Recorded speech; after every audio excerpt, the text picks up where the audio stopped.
하나님께서 하나님의 나라의 영광을 이 땅 가운데 선포해 가고 계십니다. 하나님의 나라 이스라엘을 이 땅 가운데 세워 가고 계시고 그 영토를 차지하기 위하여 전쟁을 치러 가고 있습니다.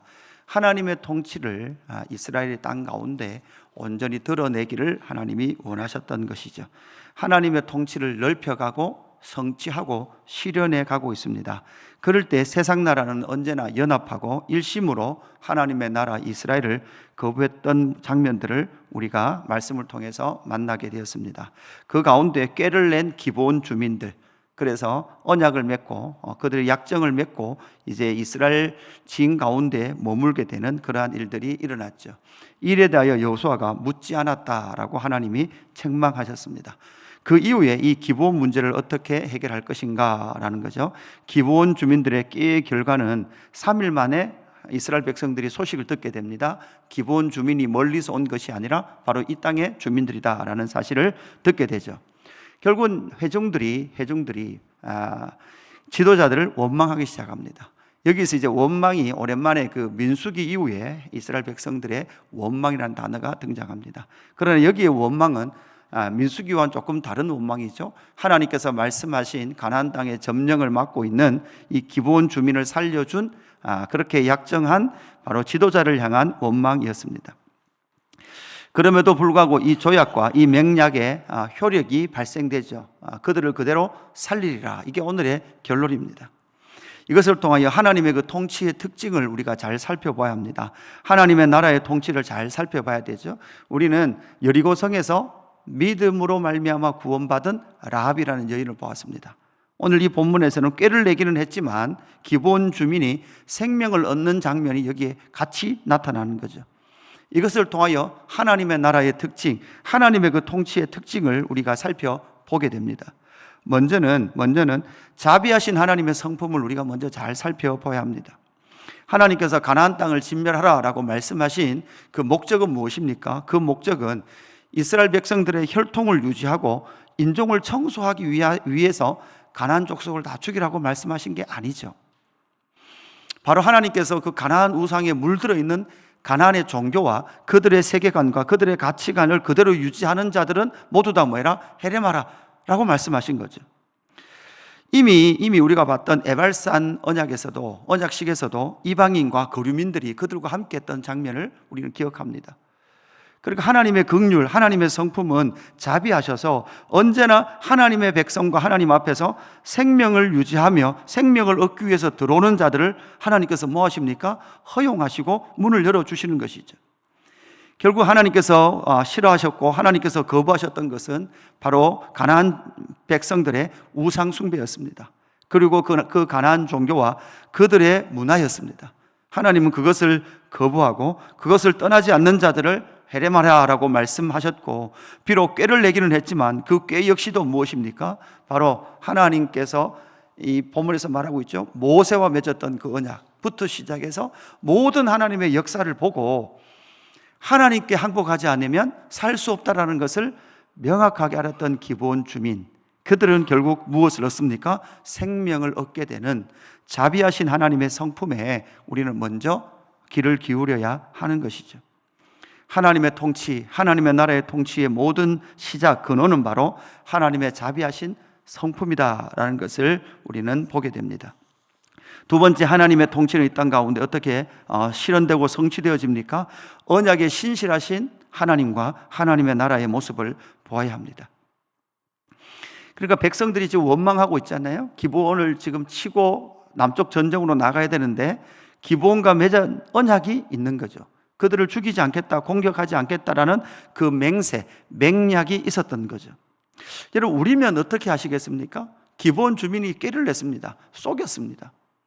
그렇게 해서 약속을 맺었다면 우리는 어떻게 하겠습니까? 우리의 생각은 이 약속은, 이 언약은 원천 무효다. 그죠? 속이고 계약을 했기 때문에. 그러나 하나님의 나라의 그 약속의 신실성은 속였음에도 불구하고 꾀를 내었음에도 불구하고 이 조약은 생명의 조약입니다. 생명의 조약을 맺었기 때문에 이 조약은 신실합니다. 그러니까 하나님은 이 약속에 대해서 언제나 신실하셨습니다. 하나님도 이스라엘 백성들을 향한 하나님의 약속은 신실하게 지켜졌습니다. 비록 그들이 불순종하고 비록 그들이 하나님이 왕이신 것을 인정하지 않았음에도 불구하고 하나님은 그 백성을 포기하지 아니하시고 인도해 오셨죠. 하나님과 이스라엘 백성들의 그 언약도 하나님의 일방적인 그 사랑이었던 것처럼 하나님께서 이스라엘 백성들이 맺었던 이 언약의 신실함을 유지하기를 원하셨던 거죠. 여러분, 이 기본 주민에 대한 이야기가 400년이 지나서 사울 시대 때 되면 사울과 다윗이 도망 다닐 때고 다윗이 이제 왕으로 등극하기 직전이죠. 사울 왕의 통치의 말년이 되면 사울이 이 여호수아가 맺었던 기본 주민들을 죽이는 사건이 발생돼요. 그럴 때 하나님이 책망하시고 그 주민들이 다윗을 찾아왔을 때 다윗은 그 언약은 유효하다 이렇게 선언을 하죠. 이것이 바로 하나님의 성품을 그대로 닮은 다윗의 성품이었죠.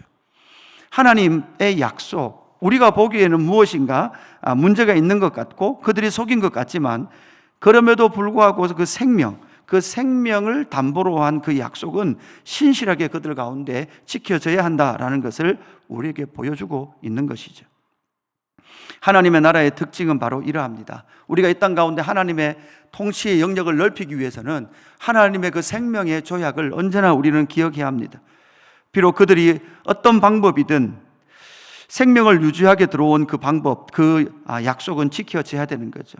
여러분, 우리가 라합이라든지 기본의 모습을 보면서 오늘날 여러분 교회 안에도 이렇지 않을까요? 정말 믿음을 가지고 생명을 얻기 위해서 들어온 사람도 있습니다. 때로는 꾀를 내어서 생명을 얻기 위해서 들어온 사람들도 있죠.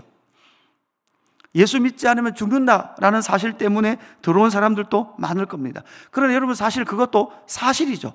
사실입니다. 하나님 앞에, 하나님의 백성 앞에 항복하지 않으면 죽습니다.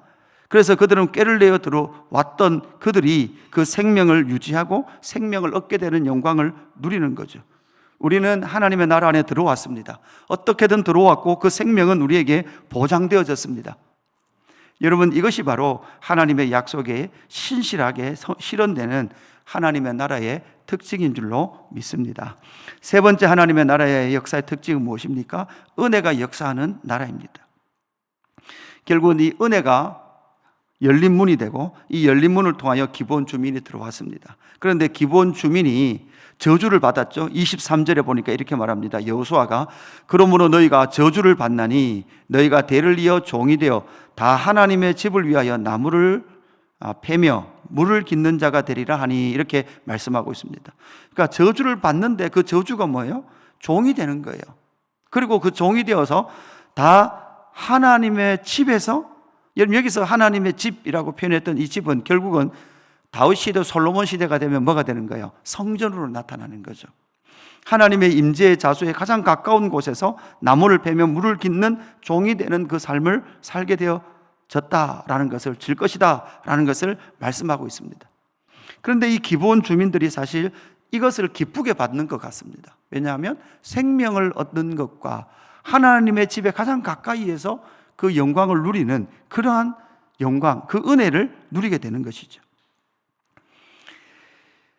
여호수아는 저주라고 말했지만 그 저주가 바로 하나님의 집, 성전에서 영광을 누리는 그 후손들의 삶을 우리가 여기서 보게 되는 것이죠. 여러분, 은혜는 무엇입니까? 바로 열려있는 문이고 그 열려있는 문을 통하여서 그 백성들, 기본 주민들이 누렸던 그것은 생명일 뿐만 아니라 하나님의 집의 영광을 누리게 되더라라는 것이죠. 여러분, 우리도 이방인이었습니다. 하나님의 은혜가 아니면 들어올 수 없는 자들이었습니다. 우리는 하나님의 은혜로 말미암아 열린 문을 통하여서 하나님의 나라에 들어왔습니다. 그 나라에 들어와서 무엇을 얻었습니까? 영생을 얻었습니다. 그리고 그 얻은 영생뿐만 아니라 우리는 하나님의 집이 되었습니다. 그죠? 그래서 하나님의 집에 되어서 하나님의 종이 되고 하나님의 집을 섬기는 것이 너무나 영광스러운 그러한 존재들이 되었다라는 것이죠. 하나님의 나라의 종이 될 것인가? 세상 나라의 종이 될 것인가? 하나님의 나라의 통치를 받을 것인가? 사탄의 나라의 통치를 받을 것인가? 사망의 통치를 받을 것인가? 생명의 통치를 받을 것인가? 여러분, 이 결정 속에 우리는 결국은 그 은혜의 나라, 생명의 나라, 하나님의 집이 되는 그 영광을 누린 자들이 저와 여러분이라는 것을 기억하시기를 축복합니다. 우리는 라합이었습니다. 우리는 기본 주민이었습니다. 믿음과 때로는 꾀를 냈음에도 불구하고 그 생명을 통하여서 하나님의 나라에 들어왔고 은혜의 나라에 들어와서 하나님의 집에 그 영광을 누리는 자들이 저와 여러분인 줄로 믿습니다. 그래서 오늘 27절 끝이 어떻게 납니까? 여호와의 제단을 위하여 나무를 패며 물을 깃는 자들로 삼았더니 오늘까지 이르니라. 아멘. 그러니까 오늘까지 이르니라. 오늘까지 이르렀던 그 은혜가 저와 여러분에게 신약의 예수 그리스도의 공동체인 교회인 저와 여러분에게도 오늘까지도 이 은혜가 주어지고 있는 줄로 믿습니다. 오늘 말씀을 정리하면서 하나님의 나라의 통치를 어떻게 확장해 갈 것인가? 하나님의 나라의 확장은 칼과 폭력이 있지 않습니다. 맨파워에 있지 않습니다. 자비하신 하나님의 성품이 있습니다. 그리고 하나님의 언약에 신실하게 실현해 가시는 하나님의 성품과 하나님의 나라의 통치의 성품이 있다. 그것은 결국은 은혜로 역사하는 나라다라는 것을 기억하면서 오늘 이 하루도 하나님의 나라들로 살아가는 저와 여러분의 삶이 되기를 주님의 이름으로 축복합니다. 하나님 아버지 감사합니다. 그렇습니다. 하나님의 성품과 약속에 신실하셨던 하나님의 역사, 은혜의 역사를 통하여 우리도 하나님의 집에 거하고 있는 줄로 믿습니다. 하나님의 나라에 그 하나님의 집에 종이 되어 하나님의 나라를 세우며 하나님을 섬기는 일에 우리를 불러주셔서 감사합니다. 그 은혜와 영광을 오늘 또 누리게 하시고 하나님 그 은혜를 통하여서 이 땅 가운데 하나님의 나라, 그 하나님의 나라들로 하나님의 통치를 넓혀가는 저희들 될 수 있도록 인도하여 주옵소서. 하나님 세상의 통치를 거부하게 하여 주옵소서. 사망의 통치를 거부하게 하여 주시옵소서. 은혜의 통치가 우리의 삶을 이끌어갈 수 있도록 인도하여 주옵소서. 감사함을 드리며 구주 예수 그리스도의 이름으로 기도드리옵나이다. 아멘.